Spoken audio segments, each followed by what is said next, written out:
गीता अध्याय 5 श्लोक 5। यत् सांख्यै प्राप्यते स्थानं तद्योगैरपि गम्यते एकं सांख्यं च योगं च यः पश्यति स पश्यति। ज्ञान योगियों द्वारा जो परम धाम प्राप्त किया जाता है, कर्म योगियों द्वारा भी वही प्राप्त किया जाता है। इसलिए जो पुरुष ज्ञान योग और कर्म योग को फल रूप में एक देखता है वही यथार्थ देखता है। कहते हैं कि चाहे ज्ञान योग से चलो चाहे कर्म योग से चलो, उनके द्वारा एक ही स्थान प्राप्त किया जाता है। परम धाम जो प्राप्त किया जाता है वह एक ही है। जो दोनों को फल रूप में एक ही देखता है, ज्ञान योग और कर्म योग को, वही यथार्थ देखता है, अर्थात वही ठीक ठीक देख रहा है। पहले तो एक विशेष बात बड़ी गहराई से समझने वाली है और बुद्धि में, मन में, हृदय में अच्छी तरह से बिठा लेने वाली है, क्योंकि यह आधार है परमात्मा प्राप्ति का। मुख्यतः दो मार्ग हैं जो अभी तक बताए जा रहे हैं। एक तो है ज्ञान योग या संन्यास योग और दूसरा है कर्म योग या निष्काम कर्म योग। पहले हम अच्छी तरह से समझ लें कि ज्ञान योग और कर्म संन्यास क्या है, या इसको क्या क्या पुकारा जाता है, किन किन नामों से इसे पुकारा जाता है। सांख्य योग कहें, चाहे हम ज्ञान योग कहें, चाहे संन्यास योग कहें, चाहे कर्म संन्यास कहें, यह सब एक ही है। कौन कौन सा? ज्ञान योग, संन्यास योग, सांख्य योग, कर्म संन्यास, सब एक को ही बता रहे हैं। तो जब भी इन नामों से पुकारा जाए तो समझ लीजिए कि संन्यास योग की बात हो रही है, ज्ञान योग की बात हो रही है। क्योंकि इस श्लोक में सांख्य योग का उपयोग संस्कृत में किया गया है, लेकिन जब उसका अर्थ किया जा रहा है तो उसको ज्ञान योग बोला जा रहा है। तो भ्रमित होने की आवश्यकता नहीं है। उसको ज्ञान योग भी कह सकते हैं, उसको कर्म संन्यास भी कह सकते हैं, उसको संन्यास योग भी कह सकते हैं।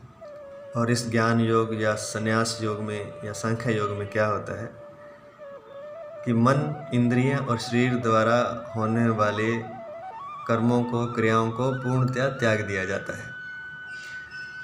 त्याग करके वह सन्यासी हो जाता है।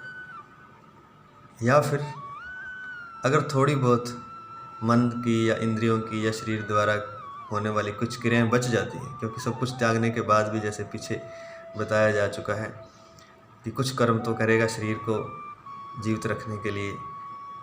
शरीर के, इंद्रियों के और मन के कुछ थोड़े बहुत कर्म तो होंगे, चाहे वह अल्प मात्रा में हो, नगण्य मात्रा में हो, अति जरूरी हो, वो हो, लेकिन होंगे तो सही। तो पहली बात तो इसमें क्या होता है कि मन से, इंद्रियों से और शरीर द्वारा जो होने वाली क्रियाएं हैं उनका पूर्णतः त्याग कर दिया जाता है।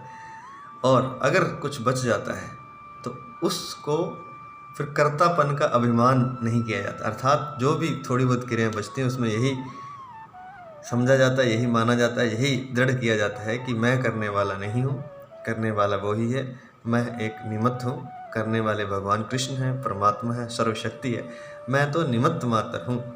ऐसा निमित्त मात्र हो करके सभी कर्मों के त्याग पूर्वक जब परमात्मा के ध्यान में व्यक्ति लीन होता है तो उसको ज्ञान योग, संन्यास योग, कर्म संन्यास, सांख्य योग आदि नामों से पुकारा जाता है।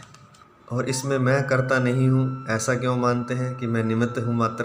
क्योंकि संपूर्ण गुण ही गुणों में बरतते हैं। माया द्वारा जो गुण पैदा किए गए हैं, जैसे कि 23 गुण मुख्यतः बताए गए हैं, जो कि प्रकृति द्वारा ही संचालित होते हैं, जिसमें 5 इंद्रियां, 5 तत्व, 5 इंद्रियां हैं, आँख, नाक, जीभ, त्वचा, कान। 5 तत्व हैं, पृथ्वी, जल, वायु, अग्नि, आकाश। 5 विषय हैं, शब्द, स्पर्श, रस, रूप, गंध।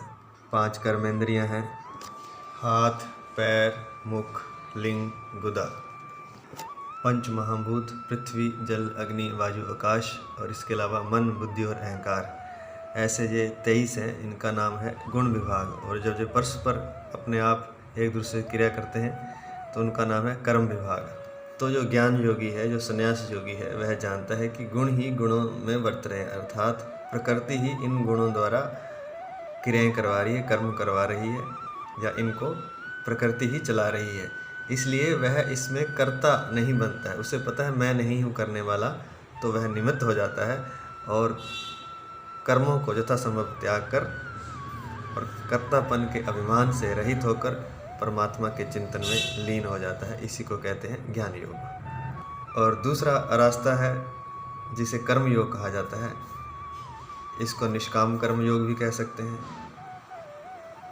इसी को समत्व योग भी कहते हैं, बुद्धि योग भी कहते हैं, तदर्थ कर्म भी कहते हैं, मदर्थ कर्म भी कहते हैं, मत कर्म भी कहते हैं। मुख्यतः इसे निष्काम कर्म योग या बुद्धि योग के नाम से या फिर समत्व योग के नाम से जाना जाता है।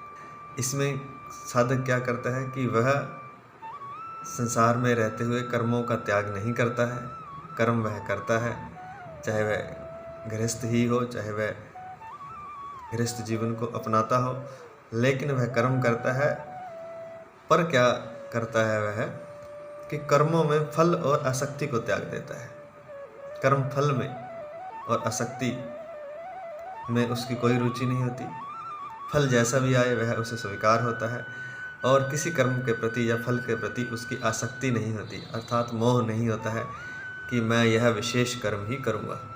जो भी परमात्मा उसे कर्तव्य कर्म के रूप में जो भी कर्म उसे मिलता है करने के लिए, वह उसको तल्लीनता से करता है, फल और आसक्ति को त्याग कर, और उसी को साधना बना लेता है, अर्थात कर्म को ही साधना बना लेता है। इसी का नाम है कर्मयोग या निष्काम कर्मयोग। क्योंकि कर्म साधना बन गया और उसके फल की भी इच्छा उसको नहीं है, तो इसलिए उसको निष्काम कर्मयोग कहा जाता है। तो यह दो रास्ते हैं। इन दो रास्तों को हम अपनी बुद्धि में अच्छी तरह बिठा लेंगे, क्योंकि इनका बार बार गीता में उपयोग किया जाएगा। तो पहला रास्ता है संन्यास योग, जिसे कर्म संन्यास भी कहते हैं, ज्ञान योग भी कहते हैं, सांख्य योग भी कहते हैं। दूसरा रास्ता है कर्म योग, जिसे निष्काम कर्म योग भी कहते हैं, बुद्धि योग भी कहते हैं, समत्व योग भी कहते हैं, तदर्थ कर्म भी कहते हैं, मदर्थ कर्म भी कहते हैं और मत कर्म भी कहते हैं। जय श्री कृष्ण।